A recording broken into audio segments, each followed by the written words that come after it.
बांग्लादेश की सियासत में फिर हलचल तेज है। प्रधानमंत्री पद की शपथ लिए तारिक रहमान को महज कुछ ही दिन हुए हैं और विरोध के स्वर बुलंद कर दिए हैं नाहिद इस्लाम ने। आरोप सीधे सत्ता पर हैं, इशारों में भारत का भी जिक्र हुआ है। सवाल ये कि क्या बांग्लादेश में पुरानी सियासी ताकतों की वापसी की पटकथा लिखी जा रही है? क्या नई सरकार की शुरुआत ही टकराव से हो रही है? क्या आवामी लीग की वापसी की आहट है? और क्या भारत का नाम इस बहस में क्यों लिया गया? आज इस वीडियो में हम इसी मुद्दे पर बात करेंगे। नमस्कार, स्वागत है आपका न्यूज 18 राजस्थान के डिजिटल चैनल पर और आपके साथ मैं हूं वंदना त्यागी। बांग्लादेश में हालिया चुनाव के बाद बांग्लादेश नेशनलिस्ट पार्टी यानी बीएनपी की सरकार बनी है, जिसके नेता हैं तारिक रहमान। लेकिन चुनाव के नतीजों के साथ ही सियासी खेमों में खींचतान शुरू हो गई है। नाहिद इस्लाम, जो नेशनल सिटीजन पार्टी के संयोजक हैं और पूर्व अंतरिम प्रमुख मोहम्मद यूनुस के करीबी माने जाते हैं, उन्होंने आवामी लीग के दफ्तर फिर से खुलने पर कड़ा एतराज जताया है। उनका दावा है कि बिना सरकार की हरी झंडी ऐसा संभव नहीं है। इधर आवामी लीग, जिसकी अगुवाई पूर्व प्रधानमंत्री शेख हसीना करती रही हैं, उनके कई जिलों में दफ्तर खुलने की खबर सामने आई है। सियासी बयानबाजी के बीच भारत का नाम भी चर्चा में है। वहीं नए खेल मंत्री ने भारत और बीसीसीआई से रिश्ते सुधारने के संकेत दिए हैं। तो क्या बांग्लादेश में नई सरकार के सामने सबसे बड़ी चुनौती राजनीतिक स्थिरता की है? ध्यान देने वाली बात यह है कि आवामी लीग, जिसका नेतृत्व लंबे समय तक शेख हसीना करती रही हैं, जुलाई 2024 के आंदोलन के बाद सत्ता से बाहर हो गई थी। अंतरिम सरकार ने उसकी राजनीतिक गतिविधियों पर पाबंदी लगाई, लेकिन अब रिपोर्ट कहती है कि कम से कम 10 जिलों में 12 जगहों पर पार्टी कार्यालय दोबारा खुले हैं। खुलना, नोआखाली और बुरगुना जैसे इलाकों में कार्यकर्ताओं ने ताले तोड़े हैं, राष्ट्रीय ध्वज फहराया है, बगबंधु शेख मुजीबुर रहमान और शेख हसीना की तस्वीरों पर पुष्पांजलि अर्पित की है और जय बांग्ला के नारे लगाए हैं। वीडियो सोशल मीडिया पर वायरल हुए और यहीं से विवाद ने राजनीतिक रंग पकड़ लिया।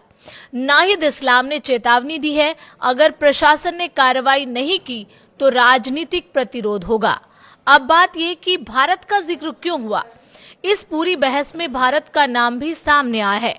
नाहिद इस्लाम का आरोप है कि चुनाव में भारत, आवामी लीग और बीएनपी के बीच किसी तरह की समझ थी। हालांकि इस दावे का कोई आधिकारिक प्रमाण सामने नहीं आया है। इधर दूसरी तरफ नए खेल मंत्री अमीनुल हक ने संकेत दिए हैं कि भारत के साथ संबंध सुधारना प्राथमिकता होगी।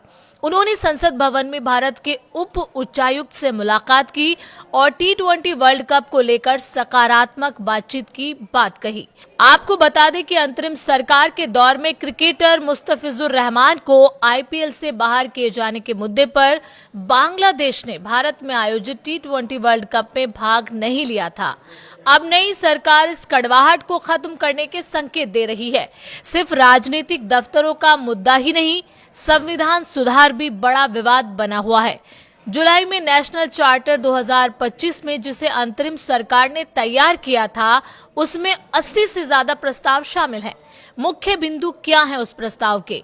उस प्रस्ताव के मुताबिक महिलाओं की राजनीतिक भागीदारी बढ़ाना, प्रधानमंत्री कार्यालय की सीमा तय करना, राष्ट्रपति की शक्तियों को मजबूत करना, न्यायपालिका की स्वतंत्रता सुनिश्चित करना, 350 संसदीय संसद के साथ 100 सदस्य उच्च सदन का गठन। इस चार्टर को 60% से ज्यादा मतदाताओं ने समर्थन दिया था, लेकिन बीएनपी सांसदों ने संविधान सुधार परिषद में शपथ लेने से इनकार कर दिया। नाहिद इस्लाम का कहना है, सुधार परिषद के बिना संसद निरर्थक है। वहीं बीएनपी का तर्क है कि प्रक्रिया और व्याख्या पर गंभीर मतभेद है। नाहिद इस्लाम ने 50 सदस्यीय मंत्रिमंडल पर भी सवाल उठाए हैं। उनका दावा है कि करीब 62% मंत्री और राज्य मंत्री व्यवसायी पृष्ठभूमि से आते हैं। उन्होंने कहा, व्यवसायी होना अपराध नहीं, लेकिन विविध पेशों से प्रतिनिधित्व होना चाहिए था। साथ ही राष्ट्रीय सुरक्षा सलाहकार खलीलुर रहमान को मंत्रिमंडल में शामिल करने पर आपत्ति जताई गई। तो तस्वीर साफ है, नई सरकार, पुराना अविश्वास, संविधान सुधार पर टकराव, आवामी लीग की सक्रियता, भारत के साथ रिश्तों पर नई दिशा की कोशिश। बांग्लादेश इस वक्त राजनीतिक संक्रमण के दौर में है। सवाल ये है कि क्या ये टकराव लोकतांत्रिक बहस का हिस्सा है या आने वाले दिनों में सड़कों पर नई राजनीतिक लड़ाई देखने को मिलेगी। आपको क्या लगता है? आप अपनी राय हमें कमेंट के जरिए बता सकते हैं।